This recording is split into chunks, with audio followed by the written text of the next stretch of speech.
Hello friends, welcome back to my channel cooking with Suhasini. आज मुझे आपण खटा मीठा अँलार रेसिपी जहाँ हाजमला कहीपर अँला आम देहपाई केते उपयोगी ताहा आपण जना। ए भरपूर विटामिन अच्छी फ्रेंड्स। यह आखिर पावर को बढ़ाई थाए आ ब्लड सुगर को कमाई थाए। तो अँला पिला माने खाती ना, बट आपको ये आम एपरी चटपटा बनवा पिला माने आग्रह खाइबे। रेसिपी स्टार्ट करने पूर्व गोटे रिक्वेस्ट, जदि मो चैनल नुआ प्लीज मो चैनल को सब्सक्राइब करूँ, पाखे थी बेल आइकन को क्लिक करूँ जमी मो नोटिफिकेशन जल्दी मिल पारे। तो ये मुझे 250 ग्राम अँला नहीं 250 ग्राम या धोई सफा कर नहीं। मु अँला को ये बॉईल करी बनाइबी। तो अँला आउ हाफ ग्लास पानी दे मु 2टी सीटी देवी जेपरी मोर अँला भलरे सीझीज।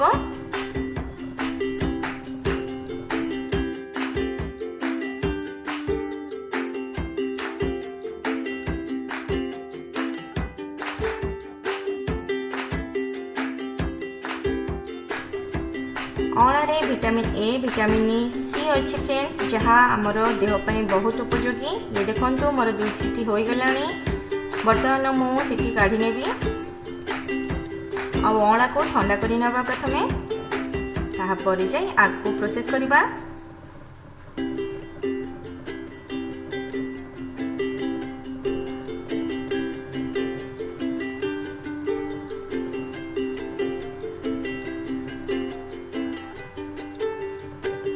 अँला शीत दिन में मिलता है फ्रेंड्स। तो या आम जदि यहीपर भाव स्टोर कर रखा ताको आम वर्ष जाक खाईपर। तो ये देखो मो अँलार भितर थी मंजी को बाहर कर नौची। यहीपर भाव मुझे सब अँला को सफा कर नेबी। सीझे देले अँला भलरे छाड़ी जाए। ये देखो मुझे सब सफा कर सारे। एबे ताको आम ब्लेंड करवा। आमको अँलार फाइन पेस्ट दरकार। तो ये मु ब्लेंडिंग जार या ब्लेंड कर नेबी। कौन से प्रकार पानी या तेल ये दिज्व ना फ्रेंड्स। ये देखो धीरे धीरे कर ब्लेंड करेंगे तो ये भलरे भी ब्लेंड हो कारण आम अँला सीझा अँला। तो देखो ये मोर ब्लेंड हो जाइए। जदि बा ये किसी गुटली अच्छी बा टाण अंश अच्छी ताहा रोषे करवा मीन्स को बनैबा भितर ये ठीक हो। ये देखो मुझे कढ़ाई नहीं, कढ़ाई में सब मिश्रण को पकाई देछि। यार पानी सुखला जाए घाटा। स्टार्टिंग रे गैस रो फ्लेम को हाई करेंगे। यार पानी सुखीगला गैस रो फ्लेम को मीडियम टू लो करने। मु बर्तमान या हाई फ्लेम रे पानी सुखाऊँगी। आउ देखो मो स्पून साहाଯ୍य दबाई दबाई करुँच जमी यार एक्स्ट्रा गुटली ठीक मास हो। आमर अँलार पानी सुखी सारा। मो अलग जिनस भी ढाल नेबी जमी मुझे गुड़। मुझे चीनी बदल में गुड़र यूज करुँ फ्रेंड्स, कारण गुड़ आम देहपाई बहुत उपयोगी और हेल्पफुल। तो गुड़ ये यूज करुँची। गोटे कप गुड़ नहीं कारण अँला आमर पेस्ट हो सारापर गोटे कप ही आसला। सेम सेम परिमाण ये दरकार आमको।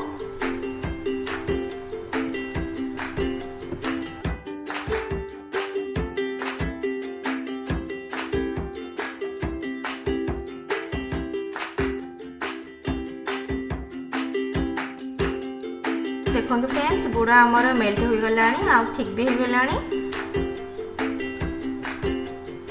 ऐड करी रोस्टेड जीरा, भुना जीरा आउ अजवाणी पाउडर 2टा को मिसाई मु ग्राइंड करी।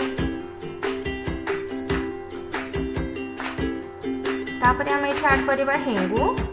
मैं बड़ स्पून गोटे नेबी।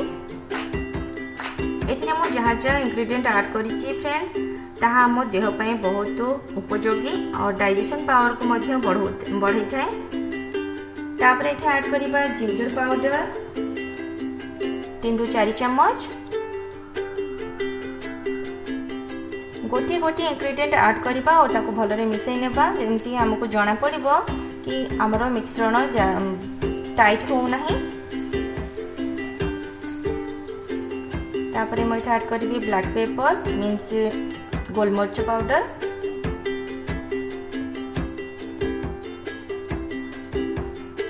ये सबू जिनिस आमर डाइजेशन पावर को बढ़ाई थाए, भोक बढ़ाई थाए। एठी मु ऐड करी सॉल्ट, लुण, एठी मु कला लुण और साधा लुण दुईटाक नहीं। कला लुण रे चटपटार टेस्ट टिके भल लगे।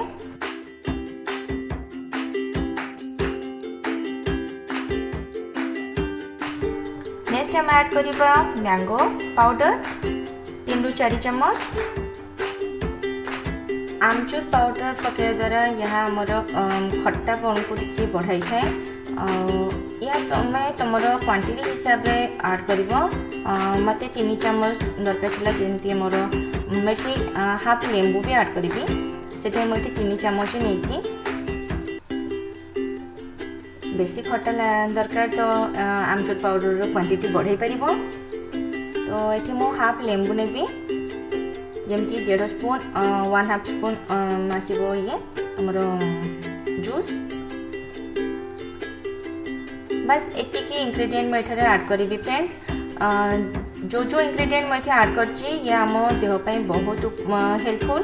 आउ देखु ये सब ऐड कर सारापर मुझे भल भाव में घाटी नेबी जमी आमर कढ़ाई को छाड़ी नब मीन्स ये ठीक हो तो ऑटोमेटिक कढ़ाई छाड़। तो ये आमर हो गला या मुझे बाहर कर नेबी गोटे प्लेट रे। Please friends like share subscribe करने क्योंकि ये मोर फास्ट वीडियो जहाँ ट्राई करुँची आगु आगू भल भल वीडियो नहीं आसवाई। तो ये मुझे एक प्लेट नहीं जहाँ ग्रीस करने टी ऑयल रे कहीं आमर जो मिश्रण आम बनाई लगी जाऊँगी हाथ में तो प्लेट रे भी लगी आ मिश्रण आमर नष्ट हो ऑयल रे ग्रीस करने सारा मिश्रण को ठंडा करने छाड़ीदेवा कि समय। मिश्रण ठंडा है पर जा गुली करेंगे नहीं तो ये आमर हाथ लगे।